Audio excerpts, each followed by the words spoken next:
ભગવદ અનુગ્રહથી જો દીકરા કે દીકરીઓ વેલ સીટ હોય તો સમજવાનું ભગવાને હવે તમને ભક્તિ કરવાનો સમય આપ્યો. અને જે માતા પિતા ગૃહસ્થાશ્રમની અંદર વહેલા ઉઠીને ભગવાનનું સ્મરણ કરે, કારણ 50 કરોડ કે 500 કરોડનું વ્યાજ તો થોડા વર્ષો ચાલશે, એક પેઢી ખાશે, 3 પેઢી ખાશે. પણ જેને ભગવાનના નામ સ્મરણની સંપત્તિ અને નામ સ્મરણની મૂડી ભેગી કરી છે ને સાહેબ, એ સંપત્તિની મૂડી એવી છે કે છે ને ભાઈ, નામરૂપી સંપત્તિ જેને જેને ભેગી કરી, નામરૂપી સંપત્તિ જેને જેને ભેગી કરી, એના નામ સુવર્ણ અક્ષરે લખાયા. નરસિંહ મહેતા તો તર્યા નામરૂપી સંપત્તિથી, પણ નરસિંહ મહેતાએ જતા જતા ભગવાનને કીધું, પ્રભુ મારું તો કલ્યાણ કર્યું, મારા ગયા પછી આખી નાગરની નાતનું કલ્યાણ કરજો.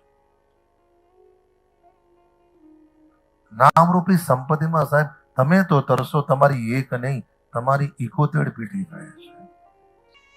પરિવારમાં દીકરા સુપાત્ર હોય અને બધી જ રીતના યોગ્ય સેટ થઈ જાય તો ભગવાનની કૃપા માનો. અને બીજું કે કુપાત્ર દીકરો હોય, વારંવાર પ્રયત્ન કરીને સમજાવવો છતાં પણ જો એનામાં કોઈ પરિવર્તન ના આવે તો પછી એને એના નસીબ પર છોડતો સાહેબ. કારણ એની પાપાત્મક બુદ્ધિથી તમારું મૃત્યુ બગાડવાનો પ્રયત્ન ના કરો.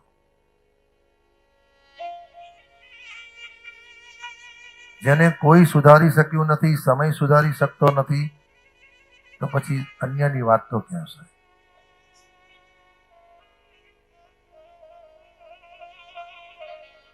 બીજું, જે દીકરો ભગવદ અનુગ્રહથી ગયા જન્મનો તમારો ઋણી છે, એ ગત જન્મના ઋણી દીકરાને તમે ગમે તેટલા ધક્કા મારશો તોય ઘરમાંથી જવાનો નથી. અને જે દીકરો તમારો ઋણી નથી, જન્મ લઈ અને થોડુંક ઋણ પૂરું કરવા આવ્યા છે, એ દીકરાને રોકવાનો પ્રયત્ન કરશો છતાં પણ રોકાવાનો નથી.